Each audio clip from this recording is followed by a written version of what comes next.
मोदी जी ने भी अभी आपने देखा होगा कि मोची को भी बोला है उनने, दर्जी को भी बोला है उनने, आज भी बोला है, कल भी हम लोग सुन रहे थे कि सभी लोगों को वो किया है उनने।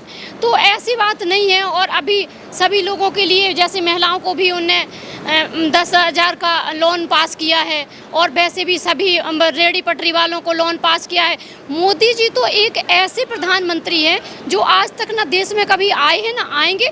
वो हर बंदे के बारे में सोचते, लेकिन क्या है राहुल गांधी जी को नॉलेज नहीं है। उनकी दादी ने भारत बोला है, उनको खुद ही नॉलेज नहीं है और वो इस तरह की।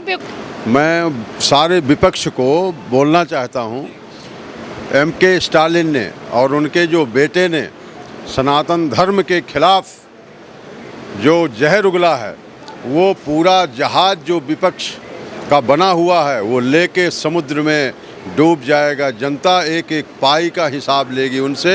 और उनकी जो सीटें 54 थी ना कांग्रेस की, अब जो है और आधी रह जाएंगी और MK स्टालिन की तो सरकार जाएगी।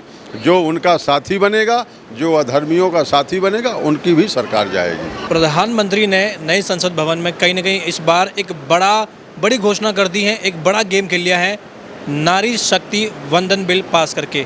क्या लग रहा है, इसके क्या मायने हैं और आने वाले भविष्य में किस प्रकार से नारियों का जो सशक्तिकरण की मुहिम चल रही है, क्या लग रहा है कितना बड़ा बदलाव होने जा रहा है? इसमें बहुत ही बड़ा बदलाव होने वाला है। वैसे तो अभी वैसे भी कई जगह पर सीटें रहती थी, महिला सीट रहती थी हम लोगों की यहाँ विधानसभा में। मैं छतरपुर से आई हूँ, रेखा बस्ती महिला मोर्चा में जिले में मंत्री हूँ, महरौली ज़िले में बीजेपी से।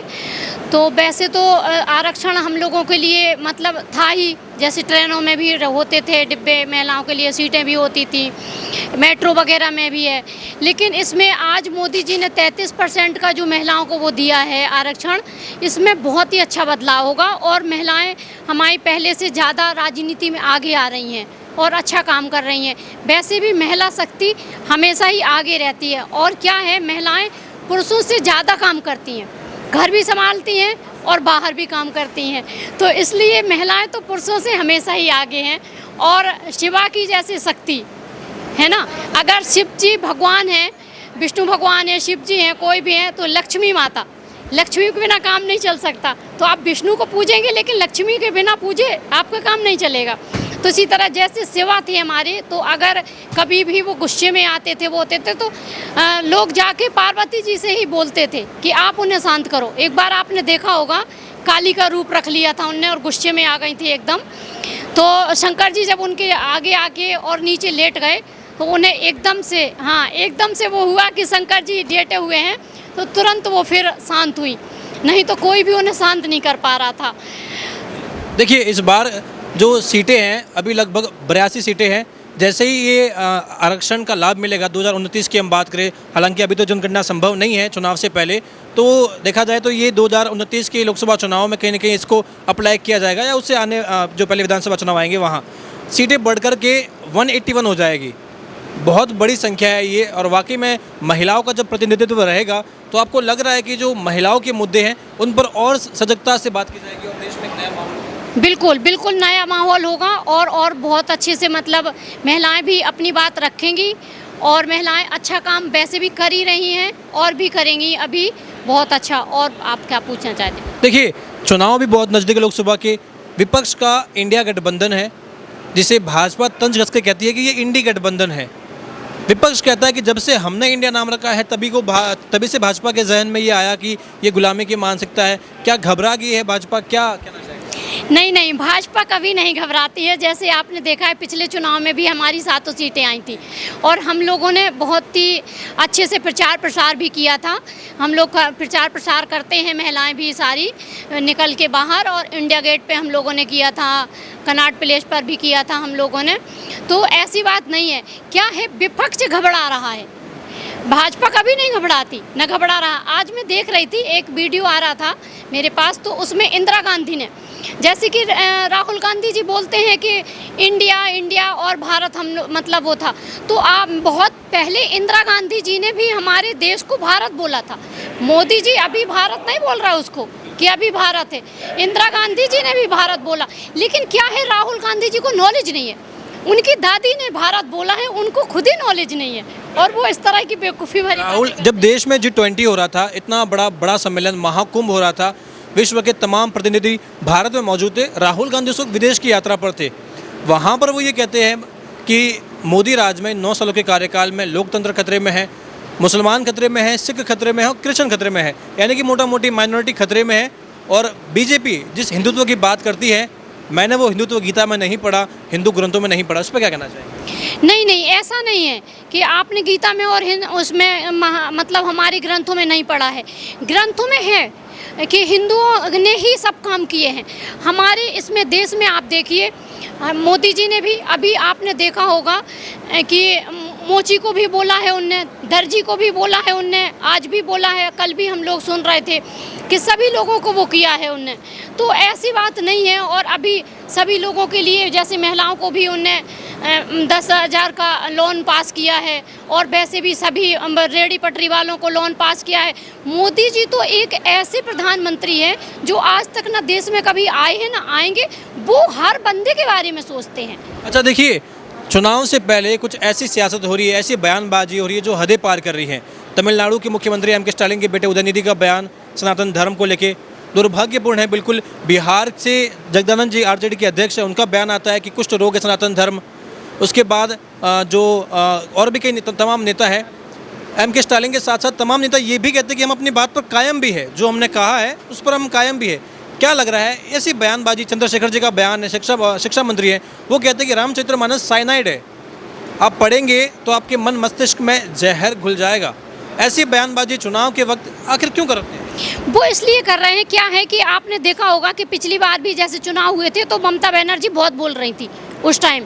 तो क्या है, खिसियानी बिल्ली खन्ना नोचे, खिसियानी बिल्ली खम्मा नोचे, एक कहावत है। तो इसीलिए उन्हें कहीं ना कहीं डर है कि इस बार भी हमारी सरकार दिल्ली में बनेगी और सारी जगहों में भी, जैसे पहले भी बहुत जगह बीजेपी है और अभी बहुत अच्छे से सब जगह बीजेपी आएगी और हम लोग 400 पार जाएंगे।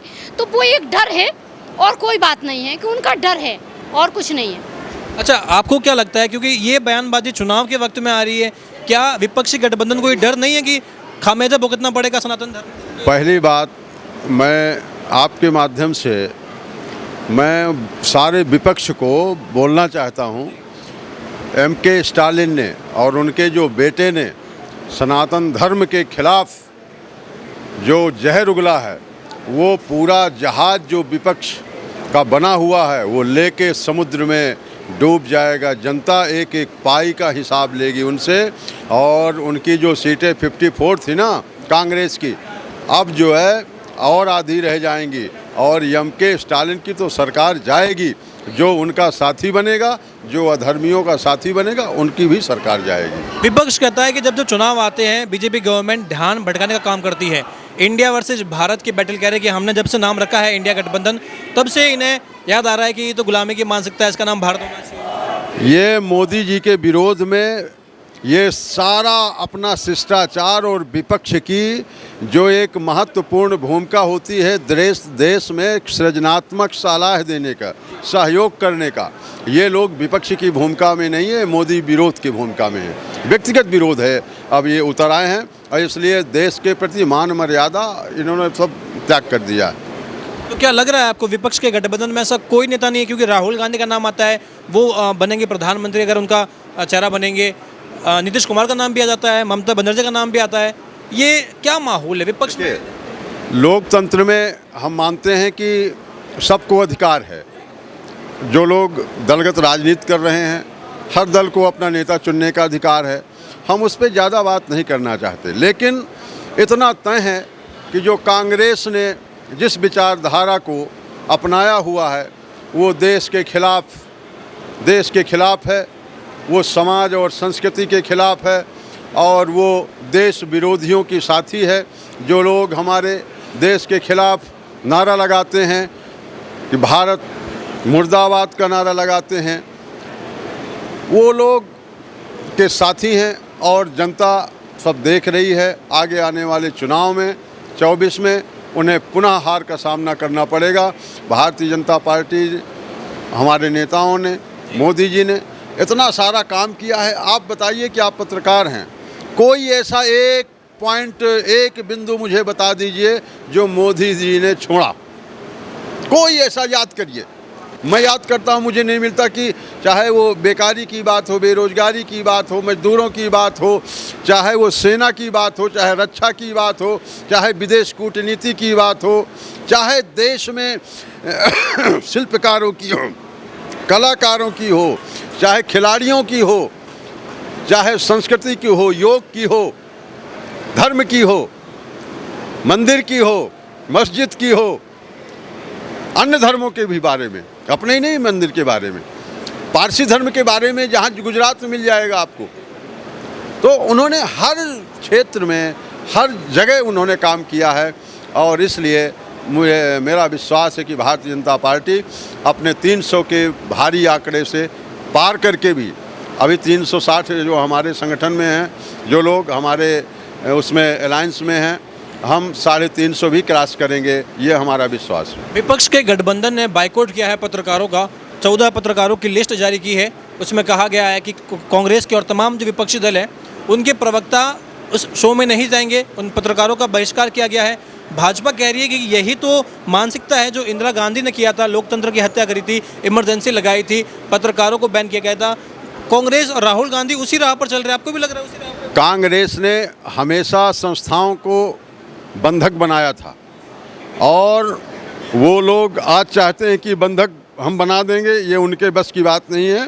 भारत की जनता जागरूक हो गई है, अब कांग्रेस की कोई हुकूमत चलने वाली नहीं है।